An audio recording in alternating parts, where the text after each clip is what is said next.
Ons kuier dan nou vandag hierso by Hester Genis van Blomstories in die Voorhuis, as ek dit reg het. Dis reg. Maar Hester, as jy vir ons die gordyn so bietjie kan ooptrek, wat is jou agtergrond?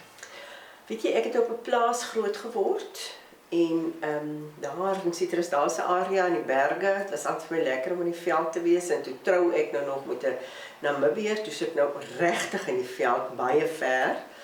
En ek mens was altyd lief vir blomme, jy weet, en oral waar ek gekom het, het ek tuin gemaak. Nou, soos my ma altyd gesê het, daar woon Namibië moet hê om tuin te maak, want wat die ryp nie doodmaak, die brand dood in die somer, maar jy kyk maar later wat pas, jy weet, en dan, of wat aard, dan plant jy dit. En so dit was altyd vir my lekker, en so ek het 4 kinders, ons het later die plaas verkoop, ons het teruggetrek hiernatoe, het ek by my suster, sy het 'n blomplaas in die Citrusdal area, en daar was so 'n bietjie van 'n, sy het effens van 'n siekteprobleem gehad, en toe vra hulle of ek sal kom help, so vir 1 seisoen, en die 1 seisoen het toe 4 jaar geword. So daar het ons toe lekker saamgewerk, en sy het my verskriklik baie geleer van blomme. Ja. En toe het ons daar baie gekom. En jy skryf graag. Hoe dit begin? Weet jy, 'n mens het baie keer 'n ding in jou binneste wat jy nie altyd regtig van weet nie of aandag aan gee, as ek dit so kan stel nie. En ek het van skooltyd af het ek baie voorgedra en ons het toneel gespeel en konserte gedoen en so aan. So as jy op 'n klein dorpie is, so Citrusdal, dan word jy nou maar altyd gevra om iets te doen. Ja. En toe voordat ons nou toe teruggetrek het na Namibië toe, vra die tuinbouklub vir my of ek nie vir hulle net iets sal kom voorlees nie. Jong, en ek het dan gedink, wat sal ek dit doen, wat sal ek dit doen? En toe besluit ek maar, kom ek skryf self die ding. En die storie se naam is Elke tuin vertel 'n storie. En dit gaan oor jou plante en jou tuin en jou, weet jy by wat gekry, want in ons tuine praat die mense by wie jy die goed gekry het met jou. Ja. En nou ja, toe ons nou in Namibië is, het ek baie daar, dit was soms alleen, en dan, ek onthou die eerste groot ding wat ek daar geskryf het was, kyk, ek het my ma verloor toe baie jonk was, en toe het ek op haar verjaarsdag, het ek so op die gras onder die kameeldoornboom gesit, en toe skryf ek vir haar 'n brief. En dit is eintlik hoe hierdie hele ding ontwikkel het. Daarvandaan het ek situasies gesien, en dan dink ek, wag, ek wil gou hieroor skryf, maar dan moet ek dit dadelik doen, anders vergeet ek dit. En dit is soos die sketse wat ek skryf eintlik maar ontstaan het. Ja.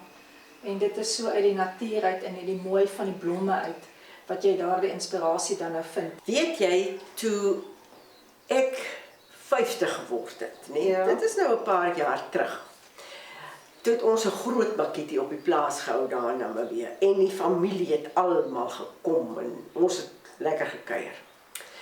En my familie gee toe vir my 'n bedrag in kontant. Ja. En ek besluit toe, hierdie geld bære ek, want jy weet geld raak weg tussen ander geld. As dit net so, dan het jy niks nie. Tot daar geleentheid kom waarvoor ek dit wil gebruik. Ja. En toe 'n vriendin van my, saam met wie ons 'n boek geskryf het, sy is nou al oorlede, sê toe vir my, luister, ek gaan nou 'n skryfkursus by die Universiteit van Pretoria bywoon. Wil jy nie saamkom nie? En ek besluit net, daar gaan ek nou my geld op spandeer. En toe is ons, toe is ek saam met haar Pretoria toe, ek het die skryfkursus bygewoon, en een ding wat ek daarvan af teruggebring het, wat Rihanna Skeepers gesê het, is, begin net skryf, begin net. Nou ja, en dit is die bietjie opleiding wat ek dan nou het in skryf. Ja.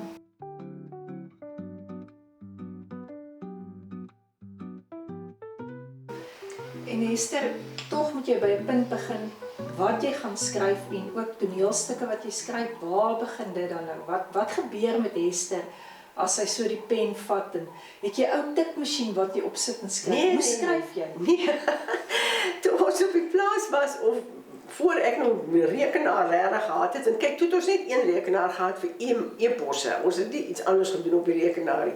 Net ek het alles met die hand geskrywe en dat ek dit toe nou later op 'n rekenaar oorgesit. Weet jy, dit is vir my eintlik so wonderlik. Ek het saam met 'n vriendin gegaan na die KAK&K toe. En ons sit die middag daar. En 'n man kom verby en hy ken vir hulle. Ek ken nou nie die man nie. Hy sê, luister, ek gaan nou môreoggend Sandra Prinsloo se naai masjien kyk. Ja. Wil een van julle nie saam mee, want ek het 'n ekstra kaartjie. Nee, sê hulle het dit almal gesien. Ek sê ek wil graag saam gaan.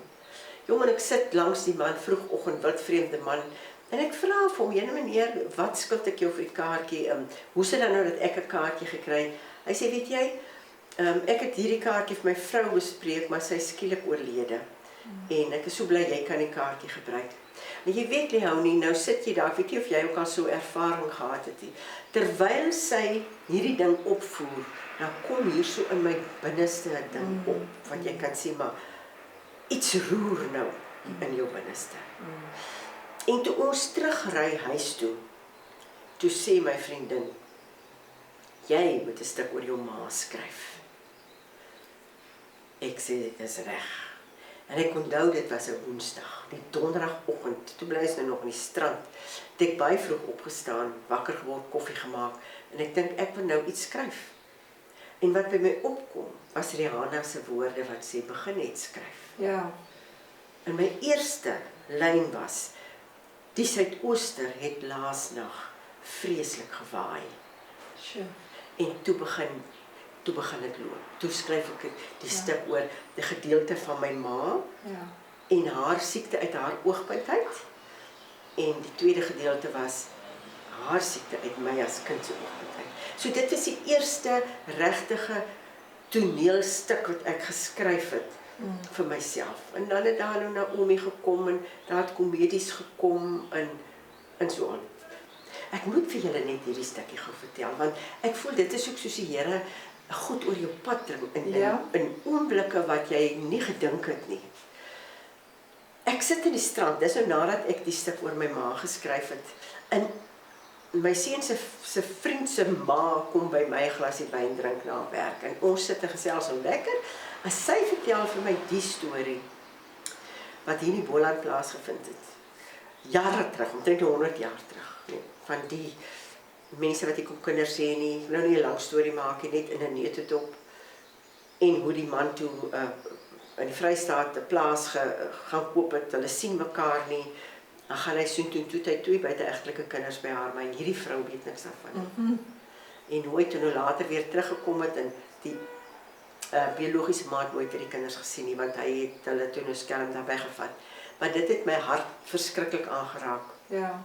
Nou sê my man, jy moet iets doen met die storie. Ek sê, ek weet nie wat ek kan mee moet doen nie. Dis 'n klomp mense wat in die ding speel. Maar my suster gee vir my 'n boekpresent. En dis sulke kort stories van een of ander professor. Ek onthou nie altyd die mense se name nie. En ek lê die aand in die bed. En ek dink, ag, het ek sommer net so 'n kort storieetjie lees. En toe kom so oopmaak. Toe is daai presies dieselfde storie in daai boek. Sjoe. En toe weet ek, hier moet ek iets oorskryf. Ja. En toe gaan sit ek. En toe, dan sê ek maar altyd, ag Here, wys tog net vir my asseblief. Waar moet ek nou, hoe moet ek nou hierdie klomp goed bymekaar bring? En ek het 'n vriend in die strand en hy doen baie praatjies by skole oor selfdood en depressie en so aan. Ek sê vir hom, kom lees net gou die stuk wat ek geskryf het en sê jy net vir my of jy dink ons twee kan dit doen. En hy sê, ons gaan dit doen. So daai stuk het ek geskryf, dis diep eintlik, né? So ons het hom nou 'n paar keer opgevoer, maar ons gaan hom nou hier in Stilbaai die 20ste September weer opvoer. Ja. En is daar ander belangstellings wat jy het, behalwe hier is ons omring met hierdie blomme en kuns wat jy doen? Weet jy, op 'n stadium wat dit baie swaar gegaan het met ons, né?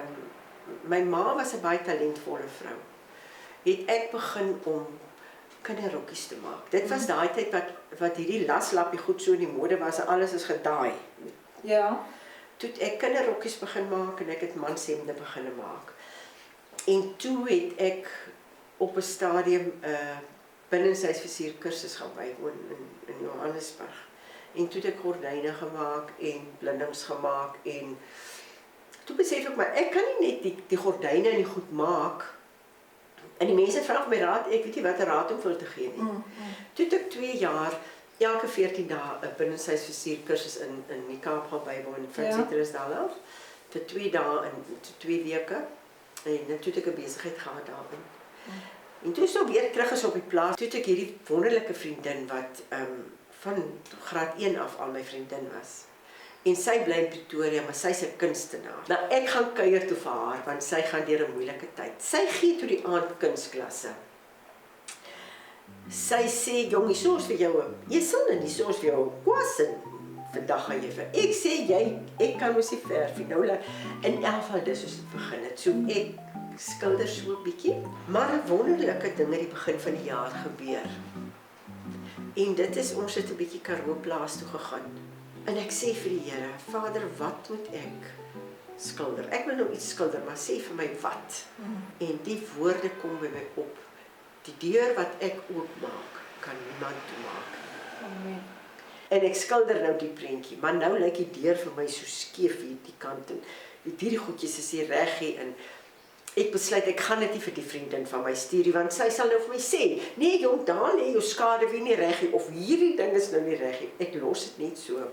En weet jy, so 'n paar weke terug, toe sê sy, wanneer stuur jy nou daai ding wat jy geskilder het, stuur 'n foto. Ek sê, yes jong, ek voel ek skaam om dit vir jou te stuur. En weet jy, ek stuur dit vir haar en sy sê vir my, weet jy wat? Picasso het ook skeef geskilder. Sy sê, en die ander ding is, moet jou nooit vergelyk met iemand anders nie. Dis jou ding hierdie. Ja. En so vandat ek daai openbaring gehad het, ek nie skaam wees vir dit. Die sin in uit, dis wat ek gedoen het, dis wat die Here vir my gesê het. Jy dan net goed begin oopgaan. Ja, so. Ek skilder so 'n bietjie.